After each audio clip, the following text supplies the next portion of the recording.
नमस्ते बिटिया। हमेशा खुश रहो बिटिया। I am doctor Dharmendra Ahuja, director faculty of pharmaceutical science, Jyoti Vidyapeeth women's university Jaipur. Today my topic is distribution, which is subtopic of pharmacokinetics. So in this class we will study distribution. Distribution is passes of drug from systemic circulation to site of action. What is distribution? Distribution is passes of drug from systemic circulation to site of action. Systemic circulation means blood. Site of action means where uh, site of action means the tissue where the drug will act. So it is distribution. Now in this class we will have a look on distribution. First of all, factors affecting distribution. Then there are some barrier associated with distribution. So we will study these things. Factors affecting distribution, same particle size. If the particle size of a drug will be lower, then distribution will be higher. Molecular weight. If the molecular weight of drug will be lower, then distribution will be higher. Then fat solubility. If the fat solubility of drug will be higher, then it will cross plasma membrane fastly and distribution will be higher. Then unionized form. If a drug is unionized form, then it will cross plasma membrane fastly and distribution will be higher. So for a drug to be more distributed, it should have lower particle size, higher lipid solubility, it should be in unionized form, it should have lower molecular weight. So these are the few points about factors affecting.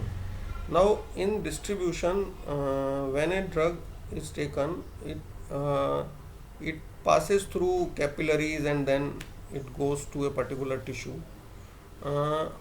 But there are certain hypothetical barrier in our physiological system which we should understood to understand the distribution properly. In the examination also these barrier can be asked from you. What are those barriers? What are those hypothetical barrier? Blood brain barrier, blood placental barrier, and blood CSF barrier. So there are three barrier: blood brain barrier, blood CSF barrier, and blood placental barrier. So we will study one by one what are those. First is blood brain barrier.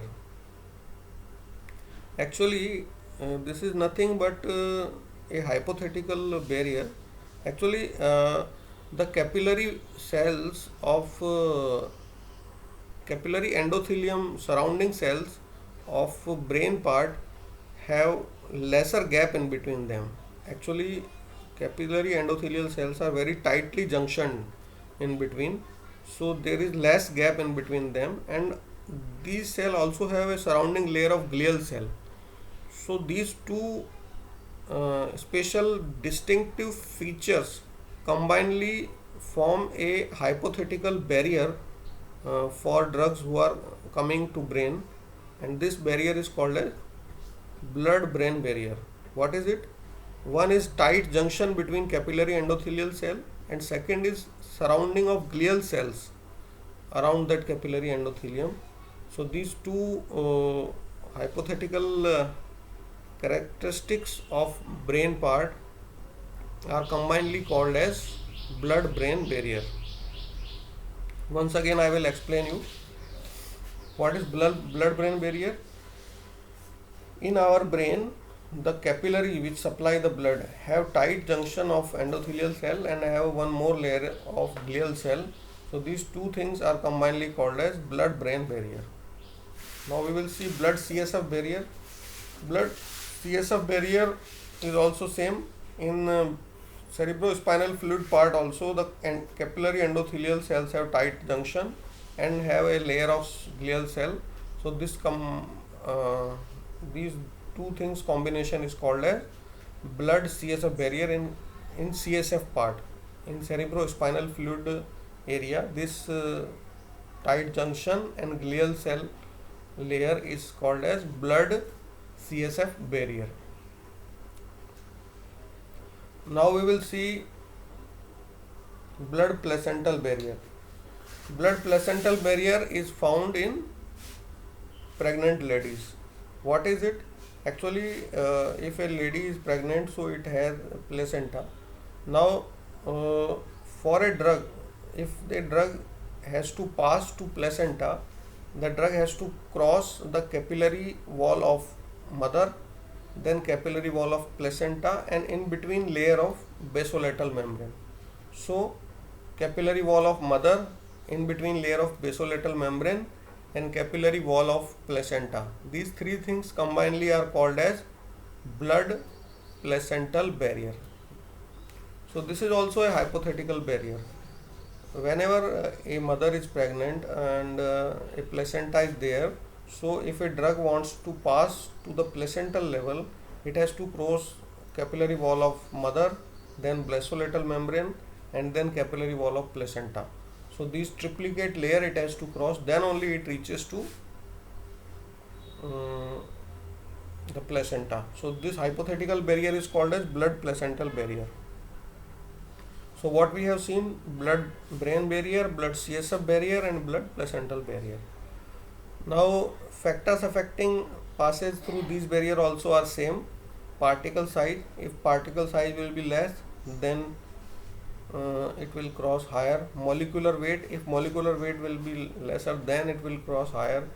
Then lipid solubility will be higher, it will cross higher. Then unionized form: as unionized it will cross higher amount. So this was about distribution.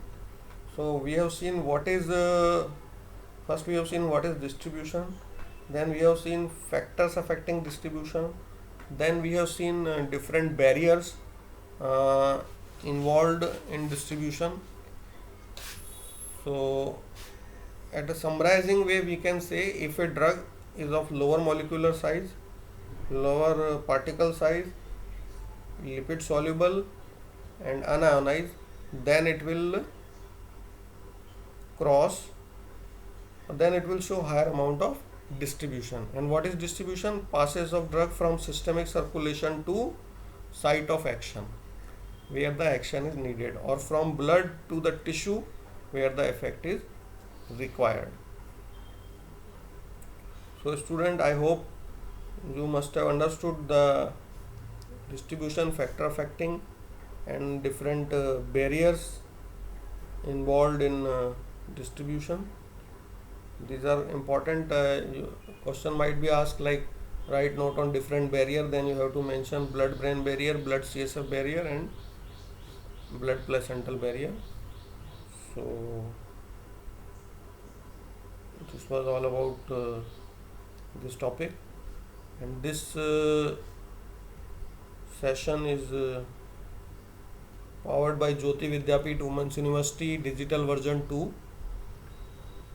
I am Dr. Dharmendra Ahuja, Director, Faculty of Pharmaceutical Science, Jyoti Vidyapeeth Women's University.